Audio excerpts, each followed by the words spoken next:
I'm Rob, and today we're at the Thatched House in Milton, Portsmouth. So the Thatched House, one of my favourite pubs. It's our holiday pub. We come here and have something to eat before we catch the ferry over to France. And we always try and sit there because it has a lovely view. What's the view? Langstone Harbour, which always looks best with the tide in, but we're sort of about half tide at the moment. Anyway, we set off with the pub behind us, so head towards the bridge, and this is our first point of interest. It's the old Portsmouth and Arundel Canal. There's a little bit there. So this is Milton Lock, which empties out into Langstone Harbour. And the canal used to travel right across Portsmouth to the Dockyard at Landport and onwards across Langstone Harbour, Chichester Harbour, joined with the Chichester Canal, then all the way to Arundel, and from Arundel up the River Way to London. It was made so that the ever-present danger of the French, you could get ships to and from Portsmouth Dockyard from London without having to venture down the channel. But obviously it failed, and in Portsmouth, on Portsea Island itself, which is the loop we're doing today, 13.5 miles around Portsea Island, that is the extent of the canal. It finishes up at the sailing club, and from there on in, after that it's roads, railways, anything but canal. Milton Sea Lock. So we go to the right, and basically we hug the coast all the way up along the Eastern Road. So I'm going to really show you the Portsmouth that maybe you're not aware of, and it's quite a lovely place. So everywhere around the city you'll see this crest. It's a crescent, moon and star, from the football club to the council to every lamppost. Everywhere's got this crest, and basically the city and the football club have got a motto. It's heaven's light our guide, and that refers back to the old maritime days when they used to navigate by the sun and the moon and the stars.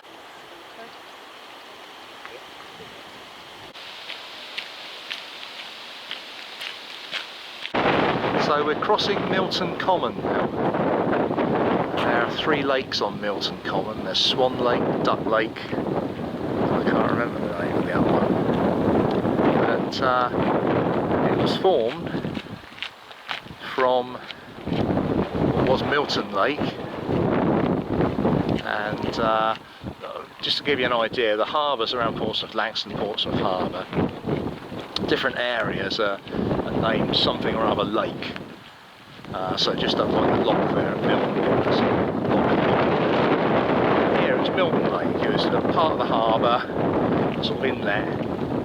But what happened was, they decided to dam the end of the lake to stop the sea coming in, and use it for donkey's years as a rubbish tip. So they filled it up with all the refuse from Portsmouth, and they grassed over it when it was full, planted it up, and it is a marvellous nature reserve now. So on Swan Lake we've got coots, mallards,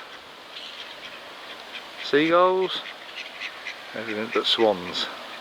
So we've got the Union flag flying, the Navy ensign, the Army and the Air Force flags. As Portsmouth, as you know, is a fighting military city.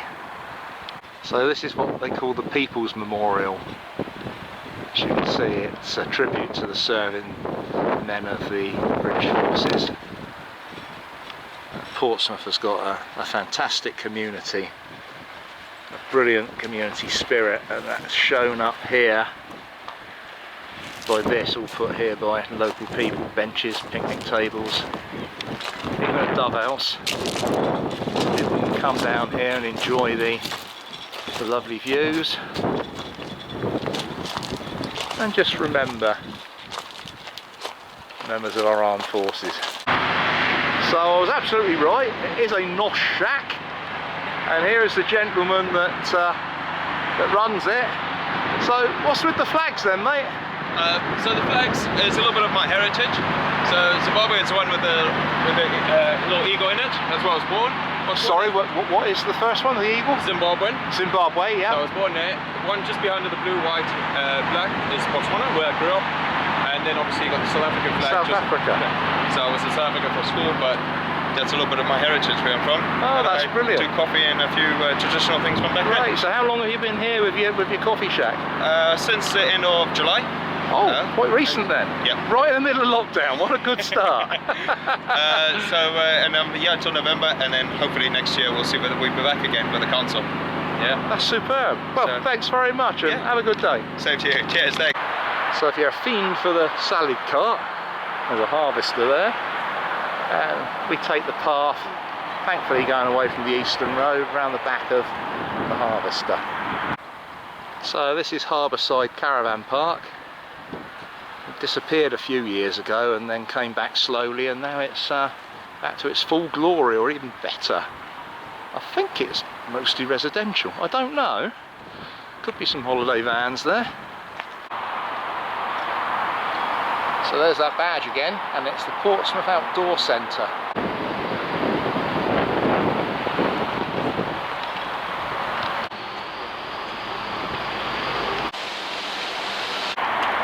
Yeah, it's perfect. Picked up on the coast path again. So if you see those cars parked over there by the motorway bridge, that's the car park for Farlington Marshes. That over there, all the green are the marshes at Farlington. It's a nature reserve. It's very, very important for migrating birds. So I managed to get across the other side of the road without getting killed, and literally just before you hit the bridge, it's a little track. So up past the end of this cedar fence, round the end, and we're back on the path. So this is Ports Creek, and that's what makes Portsmouth an island. It's surrounded by water. An island called Portsea Island. And we're entering now an area called Hilsea Lines. So you see the mound with the hill and the trees. Well, under that, believe it or not, the other side of the lake, which is actually a moat, is the east bastion of Hilsea Lines. Now Hilsea Lines were built in the late 18th, early 19th century as a defence against the French. And basically Portsmouth, or Portsea Island, is ringed with forts to defend us against French invasion. So you know, they thought maybe the French could creep inland somewhere and come around the back of Portsmouth and conquer the city. But no, first of all we've got the forts on Portsdown Hill to try and stop them coming up the hill. And if they manage to get up the hill and towards the Ports Creek, and to ford the Ports Creek, they were met with a row of hidden guns and cannons and goodness knows what, all the way along this northern edge of Portsea Island. So we go under the railway line.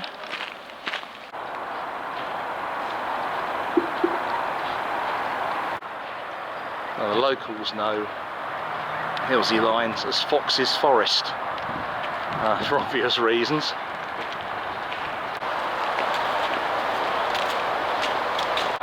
So we've got all this open area at Hilsea Lines here, and I've come across this gentleman and this young lady and this lady with the camera. So what are we doing here then? So we're doing a maternity photo shoot, and I think the location is great because it's the open space. Yeah. And you always find like a lot of nature to have in the background. Yeah. And then plus factor is the pond with the ducks. Oh, lovely. And I like to use this even in the summer, like for children photography and stuff like that, because they have a lot of space to Oh, that's super. So you're doing it for a company, or? I'm trying to do it for myself. I'm the company where I invest in. Lovely. What's your name of your company then? Get a free advert in. It's Barefoot Photography. You can find me on Instagram and Facebook. There you go, or you can Google it, folks. Oh, yeah. Thanks very much. Have a lovely day. You too. Bye. And have a lovely day and a successful pregnancy. Bye-bye. So just slightly off the route, walk just down a bit from where the path comes out, and you can see the hidden fort, or part of it. a little entrance here. Now this would be a surprise for the French, wouldn't it, if they were to come along here. Let's see if we can see inside. Ah, not a lot to see. It looks like it goes through and out to the other side because there's light at the other end there. So, getting back on track on the Hilsea Line's military trail, we carry on up this path.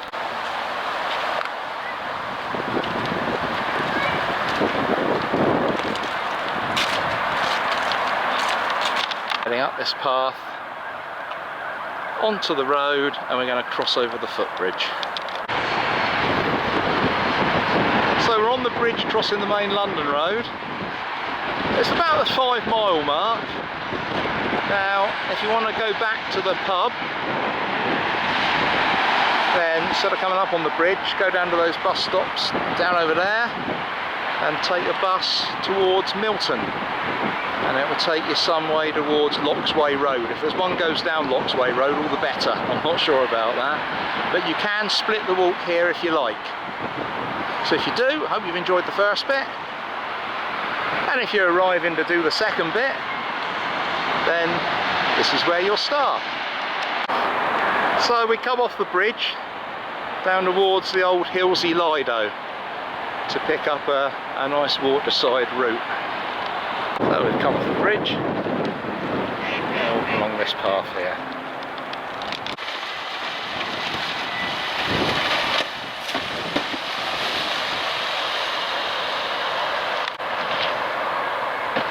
So we chose to walk the fortification side of the lake.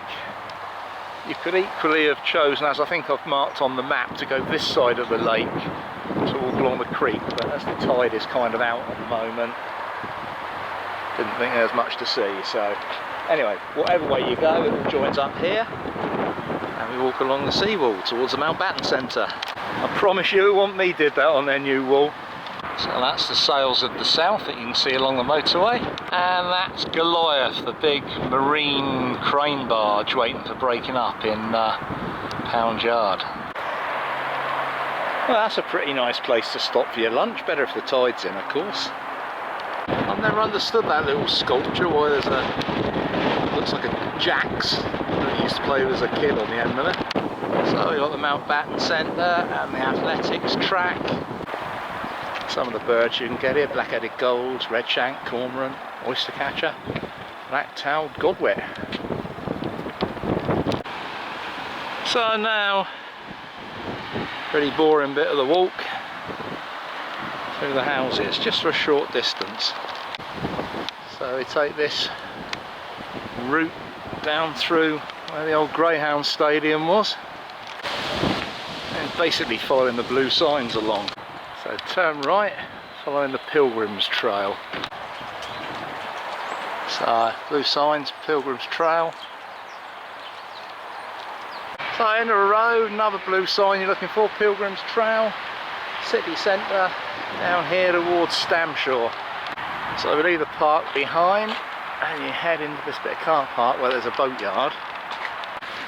So at the boatyard, do not be tempted by this underpass. That's for launching boats. We carry on this way, skirting the boatyard to find another underpass for pedestrians. So when we come out onto the road, this time we take a right, and then that will take us down to the underpass.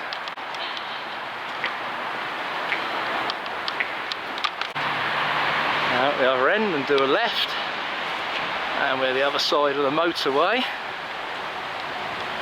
And at the end of this street there's a bridge that leads you over to Whale Island, which is HMS Excellent,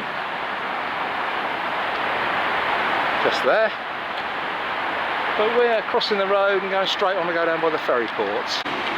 So keep on keeping on, as if you're going to go and catch a ferry. So we cross the road there by the ferry sign and the traffic light and continue along the pavement. So you head up towards the ferry terminal. You've got Brittany ferries going to France and Spain, Condor going to the Channel Islands. And we stick this little bit of pavement just the other side, alongside the road. So at the moment just the ferry to Con for marshalling. So we're heading down towards the main gate to Portsmouth Naval Dockyard. You can't go in there unless you've got a pass. They'll soon see you off if you haven't. And at these traffic lights we're going to turn left and skirt along the old walls to the naval base. So you can see the old arrow slots there where they'd have hung their muskets out if somebody was attacking the dockyard. As I say, we're skirting the Navy base. Another one of those defensive positions, look. So just inside the dockyard are the labs for 1710 NAS, 1710 Naval Air Squadron. And on a trailer there you can see the cockpit of an old Harrier. So just over there is where the famous or infamous Tricorn Centre was. I quite like the old 60s design, but other people didn't, so they pulled it down. But anyway, this is Landport, and this is where the canal terminated. So you can see the old 18th century Unicorn Gate. This used to be the main entrance to the dockyard right up until a few years ago. Portsmouth City Centre shops are over there, but we're going straight on. So the traffic lights have gone right, and on the right we've got an old gate to HMS Nelson. So this is a historic dockyard. It was the main gate in 1711, and now it's the tourist area of the dockyard, and you've got all sorts in there. You've got Mary Rose, you've got the Warrior, HMS Victory, Royal Navy Museum, Boathouse 4, another one I can't remember what it's called on the right. Then you've got the water bus, takes you across to the Submarine Museum and Explosion in Gosport. Really, really good value ticket. So if you haven't got that ticket, you can get one, lasts for a year, and it is absolute brilliant value. And this is the Heart. And there's HMS Warrior. That was the first ironclad battleship in the world. Made everybody afeard of the Royal Navy, so much so not a shot was fired from her or to her. Very nice place to hang out, get something to eat. Especially if you're a great seagull. So the green boat's the Gosport ferry, there's a bus interchange here, and there's also the White Link White Rider boats run from the end of the pier, and the train station. And we're going into the Gunwharf Quays. Well, we were going to go through Gunwharf, but somebody in their health and safety suit has gone way over the top.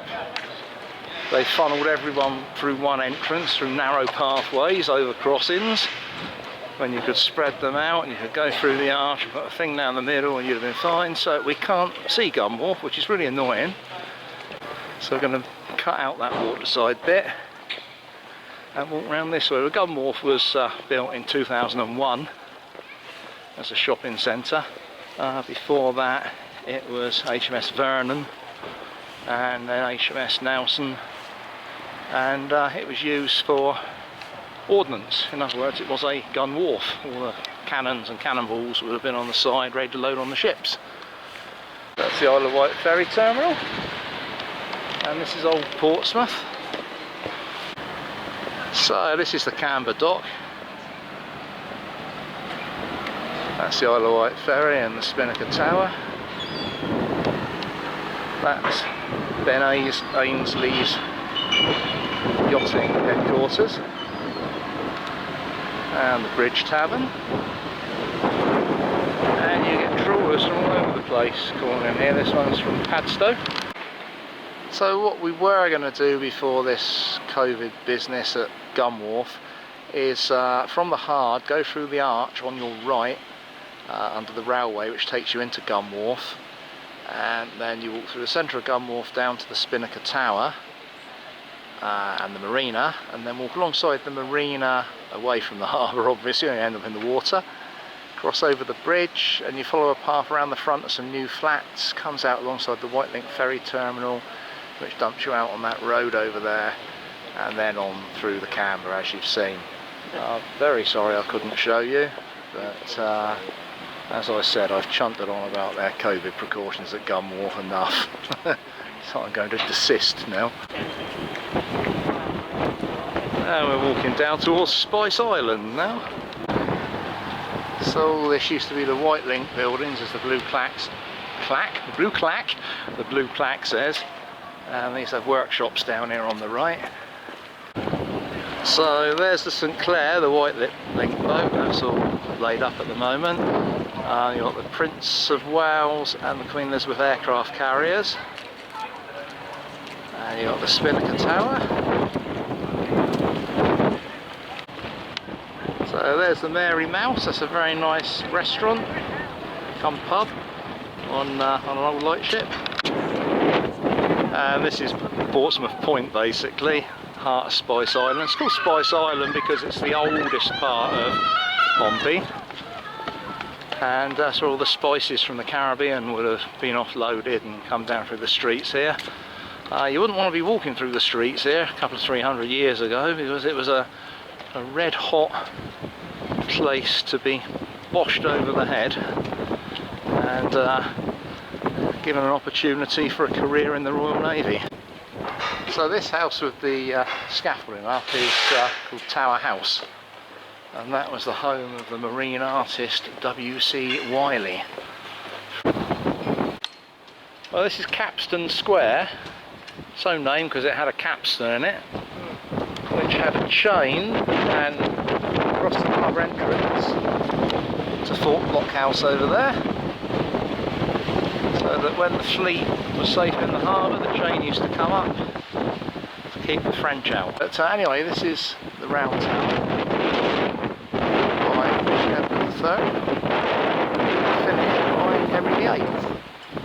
And it's where all the families of the Royal Navy ships go to say farewell when their family are going out on deployment on a warship. Let's go in and take a look. So this is the Hot Walls. Not sure why it's called the Hot Walls, apart from it's nice and warm on the beach there. And we're going up the steps. If you've got the energy after all this time, if you're doing the whole walk. So into the Round Tower we go, and up the steps. That's the top of Tower House, Spinnaker Tower.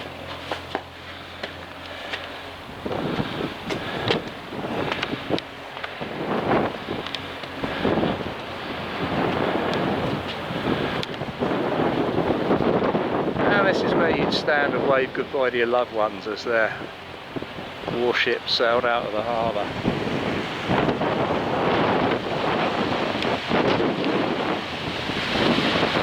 We're heading that way. So through this casement onto the walls, and we're going to head on down to the square tower.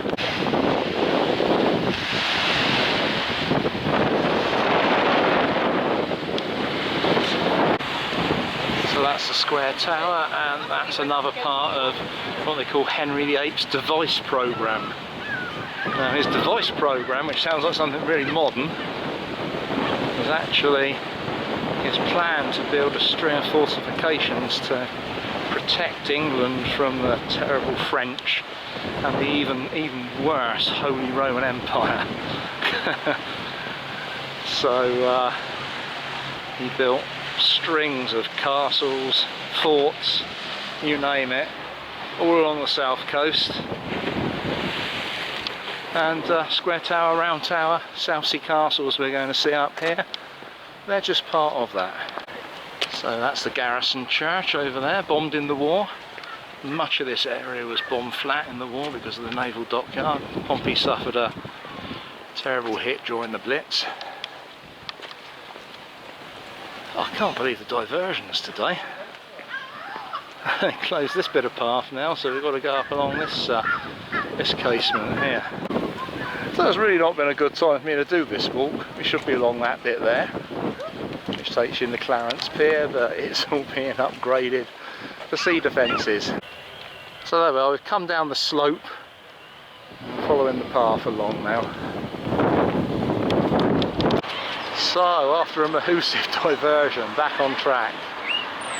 That building that looks like Marineville from Stingray, that's Clarence Pier. You got a Wimpy, you got Pirate Pete's ball pool down there. Got all the usual seaside stuff. So we should have walked just simply along the front and out through here, past the fun fair, and we'd be walking in this direction. Because of coastal works and all sorts of stuff, we got sent around the houses. And Hover Travel provide the only hovercraft passenger service in the whole world from Portsmouth here over to Ryde in the Isle of Wight. So we're very, very lucky. Here it comes, crabbing along sideways because of the strong wind. So here it comes.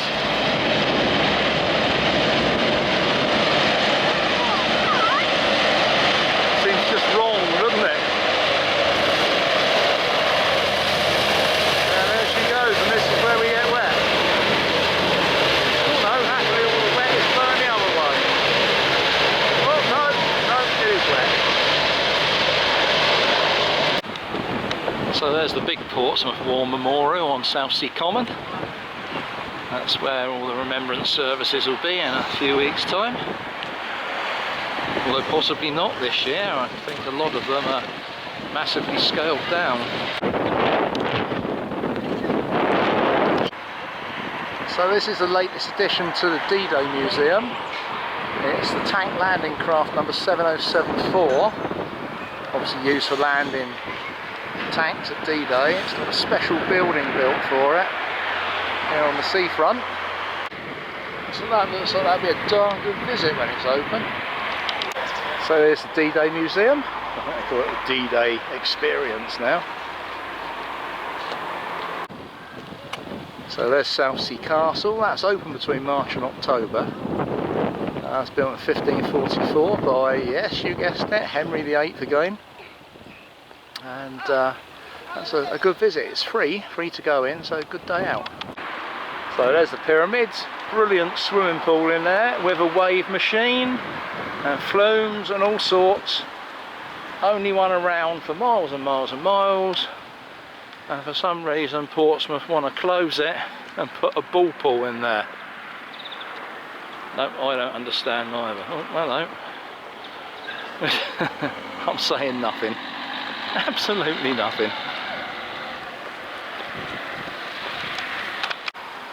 Southsea Rock Gardens, still looking nice even though we're well into the autumn. So next milestone on our mammoth walk is South Parade Pier, and look how lovely and done up that is. Present owner's done a fantastic job. Film fans and rock fans would recognise it as the pier that was used in the 1975 film Tommy, which is a Who rock musical. And they may remember Oliver Reed up in one of those towers while the pier is burning. I'm still not convinced that that was an accident, the pier burning down as they were filming, but it made good film.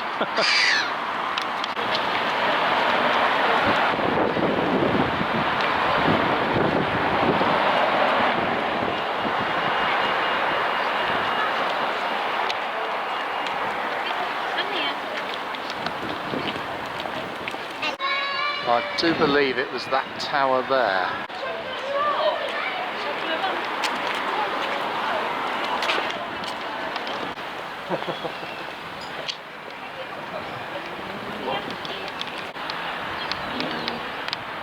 So there's a quaint little model village over the other side of the road, and there's a rose garden, and the Natural History Museum over there. Lots and lots and lots of things to do. So these piles going out to sea, they mark the position of a submarine barrier, which is like concrete castellations under the water designed to stop U-boats creeping in the water. I don't know if they ever did catch any U-boats, but they certainly catch out the old pleasure cruiser. It doesn't realise that the only way through without wrecking the bottom of your boat is through the green and red starboard and port navigation beacons there. A long walk up the seafront. Feeling the miles now. So this massive building over the road was built in 1867 and it served as the Royal Marine Corps headquarters until 1995. The building at the end was the Royal Marine Museum until 2017. Now it's apartments, but there's supposed to be ghosts in there according to the Most Haunted Live that was on a few years ago. There's a ghost of a young girl that was run over by a horse and carriage at the entrance, and also there's the ghost of a Colonel Wolfe, and he apparently shot himself after his affair was discovered. True or false? Who knows? So there's the old Royal Marine statue, and it commemorates the Royal Marine assault on Falklands and the yomp across Goose Green in 1982. Well, this walk is taking the time to film and make. That's the moon over there, never seen that on one of my walks before. So we're coming to the end of a long promenade, and it feels a long way. And the road bends round to the left, past the old Victorian swimming baths, and we follow that round until we see Bransbury Park, which will be on our right. And we'll be passing an old beam engine as well for a waterworks, which is also open as a museum. I'll point that out as we pass it. This is Eastleigh Engine Houses, as you can see from the sign. There's a beam engine in there, and you can go visit that on high days and holidays. And we're on the home straight. So as you see, the roads come up, and that's to give it clearance for a bridge over the canal. So there's a little estate on the right called Towpath Mead of newish houses, and that's pretty good really, because this, believe it or not, is part of the old Portsmouth and Arundel Canal. So we're going to follow this canal, very dry-footed, without a barge in sight, back to the Thatched House. So canal ends, and back onto the road to go down to the pub. And we turn right. Well, I guess there's no call for relining potato peelers anymore. Well, you got a choice at this walk. You can start at the old Oyster House if you want. They're right opposite each other. Old Oyster House and Thatched House. And we're back. So that was a mammoth walk. That was, according to my OS map, it was 13.67 miles. Another app said it was nearer 15. It certainly took a long time to do, but there was the filming involved and everything. So. But I thought it's a very interesting walk, and Portsmouth's a very interesting place, so you need more than a day to see everything here. The walk is an achievement to get all the way right round, so if you're just coming for the walk, that's great. If you want to see things and spend some time anywhere and visit the Gun Wharf, which was closed, not really closed, but a bit too awkward to get in and out of, then do come back. Anyway, if you enjoyed the walk, then please do like and subscribe, and hopefully I'll see you on the next one.